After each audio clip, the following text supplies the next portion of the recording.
mu mawulire agakagwawo breaking news amawulire agava ku kitebe ekya National Unity Platform embeera ya bunkenke nga bwolaba era nga bwowulira bwe twogerera ng'ebitongole ebyokwerinda bimaze okuba nga biddamu okuyungula abawanvu n'abampi okulaba nga beebulungulula era nga basalako n'okwetoolola ekitebe ekya National Unity Platform okulaba nga bali mu kaweefube okugezaako okuteekawo embeera ey'okutiisatiisa okulemesa obuliawo n'okubaako abantu abamu ab'enjawulo abawambibwa okuviira ddala ku kitebe ekya National Unity Platform era bwe twogerera ng'embeera ya bunkenke waliwo abategeerekese nti bawambiddwa waliwo abamu nga bawambiddwa kiro waliwo abawambiddwa essaawa zino wetwogerera wennyini gwampuliriza bw'oba tonaba kuba ng'osubscribe nga kikole tubeere ng'ate tutambula ffenna ennaku zino zonna obadde olaba abasajja ab'amagye Uganda People's Defence Forces abasajja abava mu bitongole ebyenjawulo omuli n'ekitongole ekimanyiddwa nga JAT oba Joint Anti-Terrorist Task Force nga nabo basazeeko ekitebe ekya National Unity Platform kuliko abagambibwa okuba aba ISO oba Internal Security Organization ne kubaako n'abagambibwa okuba nti bava ku kitongole ekimanyiddwa nga CMI oba Chieftaincy of Military Intelligence. Bino ebitongole byonna nga tetumanyi ani abiduumira bwe twogerera nga bimaze okusalako office z'ekibiina ekya National Unity Platform omulundi ate omulala nga bwe nkugambye waliwo abategeerekese nti bamaze okubeera nga batwalibwa waliwo omuvubuka eyeeyita Smart wa Bobby oyo we twogerera amaze okuba nga awambibwa ttiimu eya security etambula n'omukulu His Excellency Robert Kyagulanyi Ssentamu bwe twogerera nga nabo bangi ku bo bamaze okuba nga bawambibwa kakati gwampuliriza njagala okutegeeza nti mugakakakasibwako amanyiddwa nga General Gaddafi oyo gwe bayita Mugumya Gaddafi abangi mumanyi nga General Gaddafi we twogerera agambibwa okuba nti yawambiddwa yandibanga y'omu ku bawambiddwa ekiro sinakindi okuba nga y'omu ku bamaze okubeera nga bawambibwa we twogerera kati ate oyo ng'omuvuddeko Akirewo Kivombi naye talabikako era amawulire agavayo gagamba naye yandiba nga naye yawambiddwa Edi Mutwe omu ku bakulira ttiimu ey'ebyokwerinda eya His Excellency Robert Kyagulanyi Ssentamu kigambibwa okuba nti naye yennyini ayinza okuba nga yawambiddwa kuba we twogerera naye talabikako era amayitire ge teri n'omu amanyiwa Edi Mutwe waali newankubadde ng'ebyo byonna tebinnakakasibwa wabula buli omu anoonyezebwa.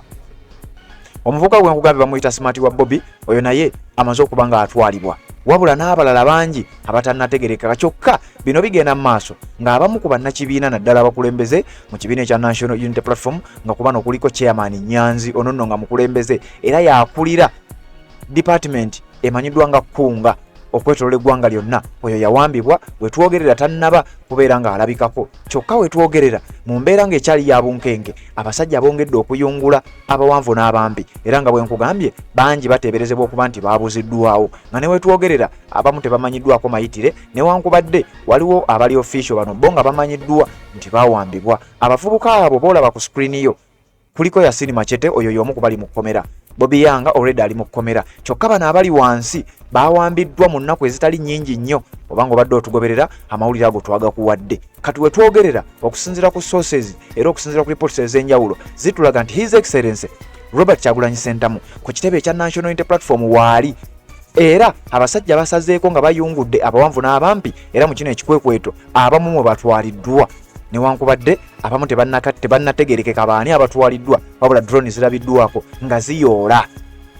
we twogerera abamu tebannamanya ani atwaliddwa ani asigadde ani awonye wabula nga kyenjagala okutegeeza drone zirabiddwako nga ziyoola era bangi balabiddwako nga bateeberezebwa okuba nga batwaliddwa drone ez'abasajja ab'ebyokwerinda newankubadde tetunnaba kutegeera ani atwaliddwa ani alekeddwa wabula abanoonyezebwa nga tebalabikako kuliko Akirewo Kivumbi akulira security ya His Excellency Robert Kyagulanyi Ssentamu kuliko Edi Mutwe oyo naye tannalabikako General Gaddafi ye akakasiddwa nti ono naye yamaze dda okubeera nga ate abuzibwawo kyokka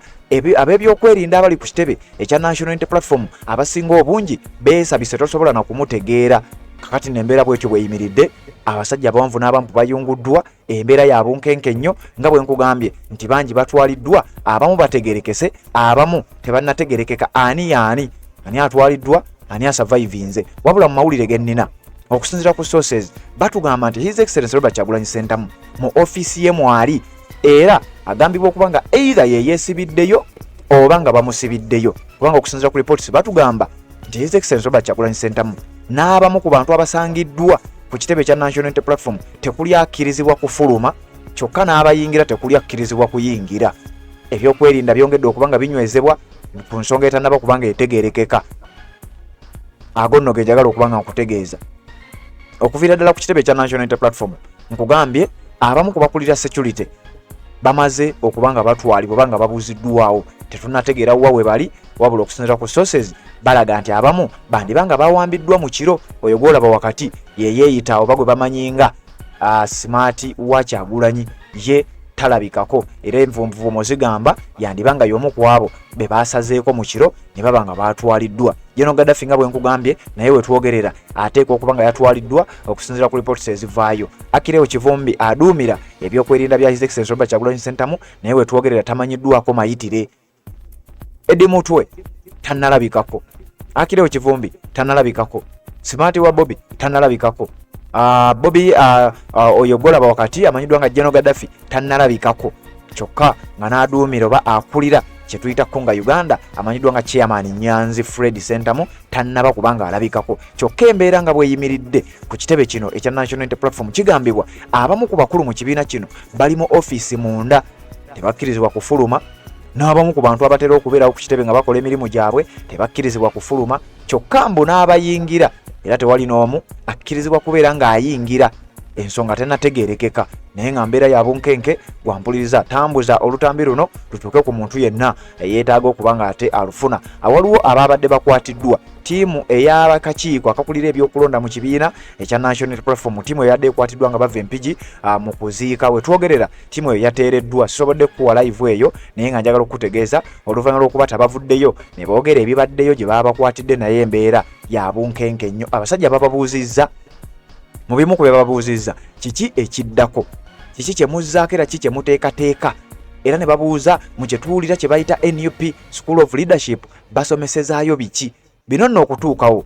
emmotoka mwe baali mwe babakwatira His Excellency Robert Kyagulanyi Ssentamu yavaayo n'ategeeza emmotoka yali mu tracking device abasajja baabeegaana nti tetubalina tugenda okutrackinga nga tulaba emmotoka yatuukira ku ofiisi zaabwe. Kakati no bunkenke ne bujja nga solution eri emu ku producing abantu bano era bamaze ba producinga ne bategeeza nti bye mulabye bye tubakoze temugezaako ne mubyogera tubatadde mugende wabula ate olutuuse mu mikono egy'abakulu ku kibiina ekya National Unity Platform byonna ne baba ate nga babyogedde. Kakati webali kubanga okyagoberera wabula weekuumireko byonna ebigenda okuba nga biva sayidi eyo tugenda kuba tubikutuusaako katuuliziganye mu updates eziddako.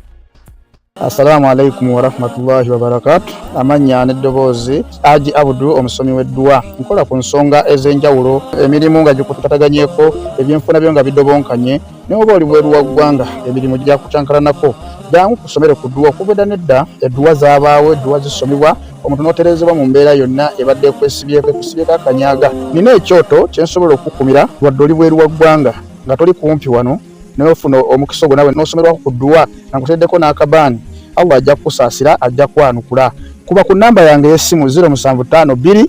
44 71 56 ne ku WhatsApp kwendi mpereza obubaka sobole okuyamba. Assalamu alaikum wa rahmatullahi wa barakatuh.